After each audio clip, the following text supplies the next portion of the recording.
The mornings are cold and grey.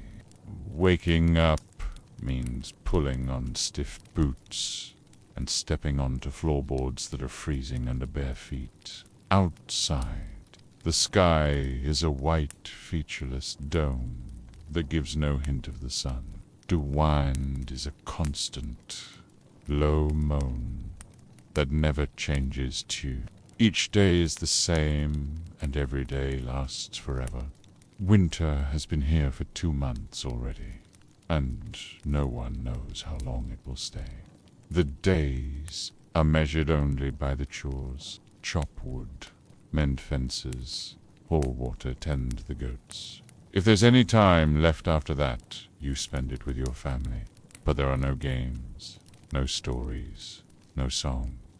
Words aren't wasted. And since no one expects anyone to remember, there's no point in repeating what little news there is. You eat breakfast in silence, sharing a pot of barley porridge that's thick and grey. No one asks about anyone else's week. You don't have to answer if you don't want to. But the porridge is thick and grey. It's better than last week. Second, a sparse meal together. Your evening meal is a single dish of dried fish, hard bread, and a little salt.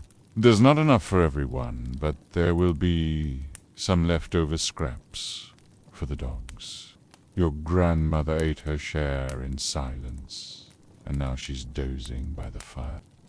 Your cousin tossed dried apple into his lap without a word. You shrug and reach for the fruit. Your sister passed you a loaf of bread, hard as stone, peeveless in pieces, and give her the biggest chunk. She gives you a quick nod, and that's thanks. That's all you need to hear. Third, solitude, but not loneliness. After helping your father fix the gate, you wander back to the house, alone. The snow crunches under your boots and you kick at loose stones. You're not lonely, not really. You don't have to talk to be connected. You don't speak much. But the nod says enough. After throwing another log onto the fire, you head out again. You walk slowly to the stream and watch the eyes-jammed water trickle over the rock. When you turn to go home, the first flakes of snow are falling. You watch them drift down, and you think about how soon they will cover the ground. You don't even bother to hurry. You don't mind the cold. The snow gathers on your coat and in your hair. You like the cold. It's a part of you. You trudge through knee-deep snow to help your neighbor gather branches. It's easier to move fast in deep snow. You're both silent, but you know he's grateful for your help. He gives you a sharp look when you finally stop to catch your breath. You nod at him, and he nods back. He points at a dead branch you've missed. You gather it up and continue gathering branches. Fourth, the folklore. In the evenings, while tending the fire, your grandmother tells stories. Pew. She speaks of Droga Jotner and other spirits that live in the mountains and the trees. She doesn't sound scared, but she doesn't sound hopeful either. Her stories have nothing to do with good and evil. They're just the way things are. She says some stories aren't meant to be argued with. You listen and you wait for her to finish. Then you ask her why she isn't afraid of these spirits. She stops, stirring the embers, and she looks at you. I'm not afraid, she says. I've seen them. You know how people say the winters are getting colder. Well, winters used to be longer. We had stories then about how the Jotner lived inside the earth and breathed frost into the sky. One year, A man followed the cold air back to its source. He found a great hall filled with roaring fires and strange creatures unlike any he'd ever seen. But they weren't cruel. They weren't stupid.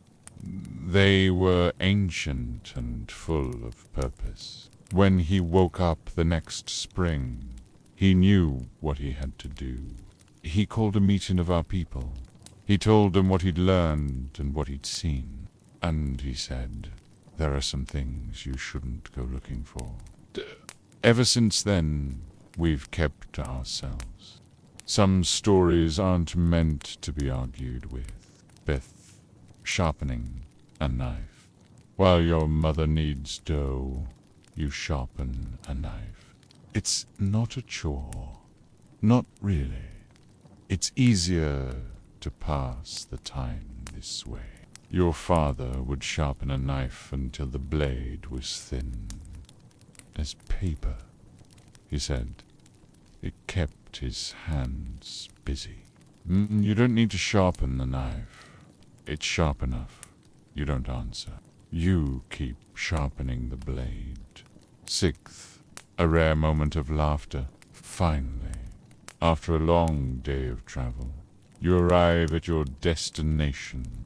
The journey was hard and the road was long, but you made it. You sit around a table piled high with food. Someone jokes that the stew is too spicy. You will laugh, including the baby. Even though it's not funny, you laugh anyway. It feels good. Later, a dog runs off with a piece of bread and you all scold him, but it's gentle. He looks sorry. You forgive him easily. The rest of the night passes in comfortable silence. Before bed, you tell stories and you tease each other. Someone drifts off, halfway through a joke. You all pretend to be angry, but you can't help smiling. You don't even try to hide it. Seventh, arrival and completion. By the time spring arrives, the snow has receded. The grass is golden. The air is warm enough to eat outside. You've survived another winter. You haven't changed drastically. Neither has anyone else. But something in you has shifted. You don't plan to. You don't force it. But it comes anyway. You feel it in your bones, and you see it in the way other people move.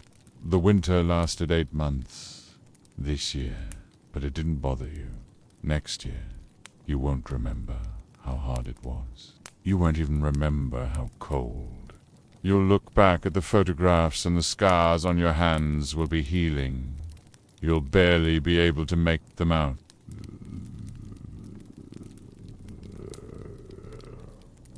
The grain is sprouting now. Soon there will be new life bursting from the frozen ground. The river has thawed. Birds are nesting in the eaves. Frogs are singing and the creek is dripping. Water is everywhere. You don't have to carry it anymore. You dip your hand in a pool of melting snow. Pool. It's cold, but not icy. You stand there a long time. The sun is warm on your face, and the breeze ruffles your hair. It's almost warm enough to sleep outside again. Thanks for watching. I hope you have a good day. Bye.